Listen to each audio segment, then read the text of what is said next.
Kapan sih kolam koi kita itu sudah waktunya untuk di backwash? Biasanya yang pasti kolamnya agak keruh ya. Yang pertama kolamnya agak keruh, yang kedua airnya jenuh. Nah biasanya kalau kita maintenance yang 1 bulan 1 kali itu kita cuma cuci chamber mekanis ya. Setelah kita cuci chamber mekanis, lalu kita hanya perlu kasih bakteri starter. Terus ada juga kita pakai yang ditaruh di air, namanya stability fuel.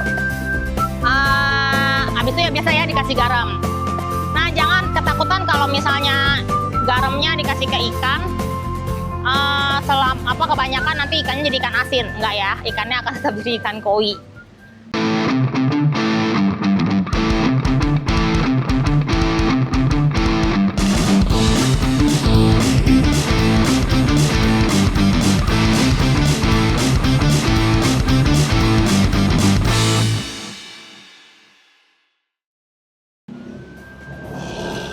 Jumpa lagi sama Tante Cempreng di Mitsugo Koi Channel.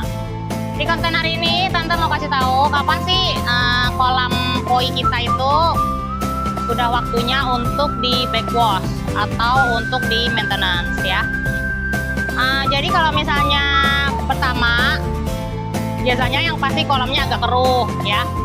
Yang pertama kolamnya agak keruh, yang kedua airnya jenuh. Airnya jenuh ya, jadi kayak ada selaput-selaputnya gitulah, seperti ini ya. Terus busanya banyak, busanya itu banyak. Kalau misalnya kita kasih makan ikannya, busanya hilang, nanti busanya keluar lagi gitu ya.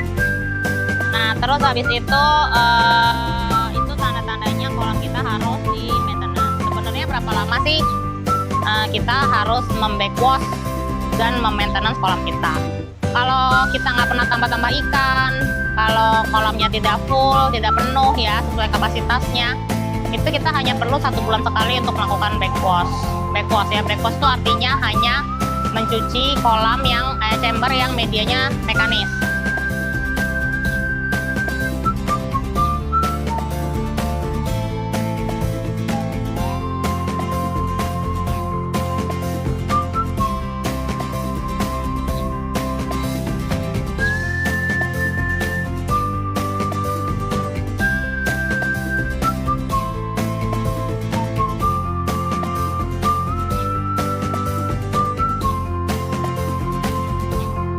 Jadi tempat pertama yang menyaring kotoran-kotoran kasar itu kita hanya perlu selama 1 bulan 1 kali.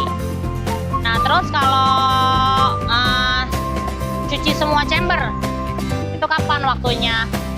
Pertama sebaiknya 6 bulan 1 kali, 3 bulan 1 kali juga nggak apa-apa, 6 bulan 1 kali juga nggak apa-apa, 1 tahun sekali juga masih nggak apa-apa, selama kolamnya tidak pernah bermasalah. Tapi jadi itu artinya kita cuci chamber doang ya, cuci chamber semuanya kita cuci, tapi kita nggak ganti air. Ganti air itu hanya 20%. Setiap hari itu juga bagus ya, ganti air hanya 20%. Jadi ikan koi itu tidak boleh berganti air langsung lebih dari 50%. Jadi 20% itu udah cukup. Seperti kita tuh kayak menghirup udara baru lah gitu. Nah terus kalau kapan kita harus restart? Restart itu artinya kita ulang semuanya ya. Airnya kita ganti, terus chamber kita cuci bersih. Itu kenapa? Kalau ikannya sakit, semuanya sakit, satu kolam sakit. Misalnya dia kena aeromonas atau kena jamur insang, itu kita harus ganti airnya. Full kita harus bersihin. Karena bakteri atau virus dari penyakit tersebut itu merusak, menular. Jadi kita harus bersihin kolamnya, full kita harus bersihin. Itu namanya restart kolam. Tapi kalau cuman mencuci chamber, mekanis dan biologis cuci semua, itu hanya namanya kita merestart chamber. Kenapa sih biologis itu tidak perlu dicuci? Karena media biologis itu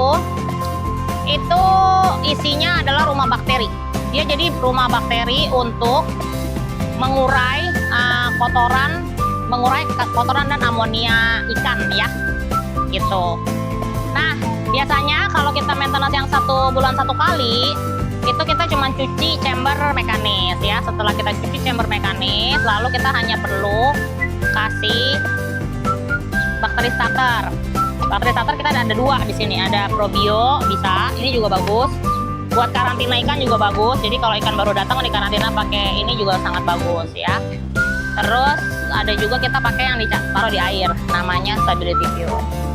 Ya kalau sekarang tante, kalau misalnya kita mau taruh di air, tante kasihnya yang ini. Nah sekarang kita juga coba pakai yang ini, ya.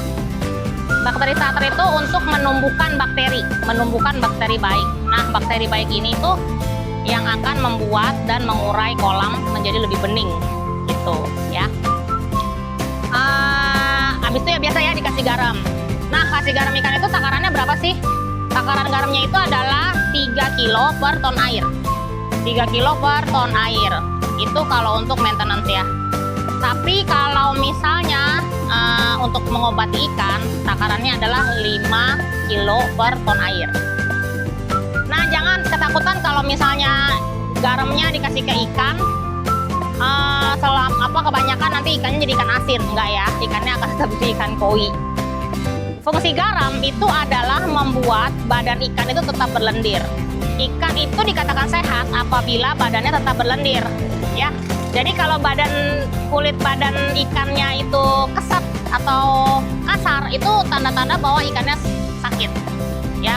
Itu yang pertama kali kalau misalnya kena Aeromonas, kayak kena penyakit Aeromonas tuh badannya langsung kasar, nanti ujung-ujungnya dia akan luka merah-merah gitu ya. Kayak memar gitu. Nah, oh ya tante lupa lagi tadi tante mau ngasih tahu. Nah, kalau kita mau reset kolam itu salah satunya juga kalau ikannya ngebom. Ikannya bertelur. Ikannya bertelur. Nah, telurnya itu kalau tidak menetas, dia jadi kan dia mati ya. Nah, itu jadi sumber penyakit buat ikan koi. Nah, jadi kalau di tempat tante, misalnya kita udah pijah nih ya. Itu begitu ikannya bertelur, indukannya harus diangkat. Indukannya harus segera diangkat dan dikarantina. Kenapa? Supaya si ikan itu nggak sakit lah gitu. Tetap dalam keadaan sehat. Jadi itu ya yang kalau mau di maintenance backwash itu hanya perlu 1 bulan 1 kali. Kalau mau restart chamber tanpa buang air kolam itu hanya perlu 6 bulan sekali atau 3 bulan sekali juga udah cukup ya. Tidak dilakukan juga nggak apa-apa selama ikannya masih sehat-sehat aja, airnya masih bening-bening aja gitu. Kita hanya perlu mencuci yang di chamber mekanis, tapi bukan dalam artian nggak dibersihin sama sekali ya. Jadi cuman disemprot aja gitu, tidak kita angkat, kita masukin gitu, enggak ya. Oh ya, ada yang tante lupa, kalau kita mau backwash kolam sebaiknya ikannya puasa dulu ya.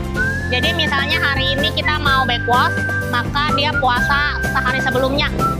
Jadi terakhir makan itu lusa kemarin gitu. Jadi dia puasa supaya ikannya tidak stres, karena kan airnya akan berubah kan ya gitu. Nah terus nanti setelah di backwash sebaiknya puasa lagi 2 hari atau 3 hari, baru kita bisa kasih makan lagi. Jangan takut kalau misalnya ikan nggak makan, ikan koi nggak makan, dia tetap bisa makan lumut-lumut. Jadi nggak perlu untuk dikhawatirkan kalau dia nggak makan. 2 minggu, 2 bulan dia nggak makan, dia nggak akan mati. Ikan koi itu akan mati kalau kekurangan oksigen. Nah di tempat kita itu kita bisa terima untuk maintenance ya, maintenance kolam yang bersihin backwash doang. Jadi kalau sama tante yang kita lakukan tuh adalah backwash ya, otomatis backwash, terus kita bersihin lumut-lumut kasar. Jadi lumut-lumut yang udah berambut. Jadi lumut-lumut yang berambut itu memang lumut itu bagus untuk kolam koi, tapi kalau yang berambut itu kita harus bersihkan. Kenapa? Karena itu jadi sumber kutu gitu, sumber penyakit lah di situ. Ya, itu kita harus bersihkan. Terus sama kita waterfallnya kita bersihin semuanya. Lalu yang tidak ada di tempat lain itu adalah cek random ikan. Ya, kita akan random cek ikannya. Oh, ikannya sakit apa enggak? Ikannya kutuan apa enggak? Tapi biaya treatment untuk yang sakit atau yang kutuan itu di luar biaya maintenance ya. Biaya tambahan gitu misalnya. Nah, terus tante juga maintenance di tempat kita itu sudah include dengan kasih bakteri starter dan garam ya. garam itu udah free, dan bakteri satu juga udah free. Oke, nah kita lagi buka paket. Paketannya tuh adalah 5 kali perawatan, bonus 1 kali perawatan. Jadi Om dan Tante hanya perlu bayar 5 kali untuk dapat 6 kali perawatan. 6 kali itu boleh kapan aja. Tante mau 1 bulan 2 kali, Om mau 1 bulan 1 kali, boleh, silahkan. Om mau 2 bulan sekali juga boleh, silahkan ya. Pokoknya 6, hitungannya per 6 kali kedatangan. Terus ada juga paket yang 10 kali. Kalau 10 kali dapat 2 kali bonus perawatan. Jadi 12 kali, bayarnya hanya 10. Ya, kita start dari 750.000. Cuman kalau tergantung dari besarnya kolam ya. Kalau kolamnya besar banget otomatis harganya berubah. Ya, tapi kalau kolam di bawah 6 ton, kita kenanya 750.000. Ya. Oke guys, segini dulu. Hari sudah semakin panas ya. Jadi konten Tante hari ini sampai sini dulu. Jangan lupa di like, di komen, di share, di subscribe. Jangan lupa dibunyiin loncengnya supaya update terus tentang Mitsubishi Koi channel ya. Om Tante kalau mau nanya-nanya boleh silahkan tulis di komen. Mau request juga boleh silahkan tulis di komen juga ya. Kalau bisa Tante jawab pasti akan Tante jawab. Terus kalau mau request apa Tante tolong dong bikinin video tentang ini Tante bikinin.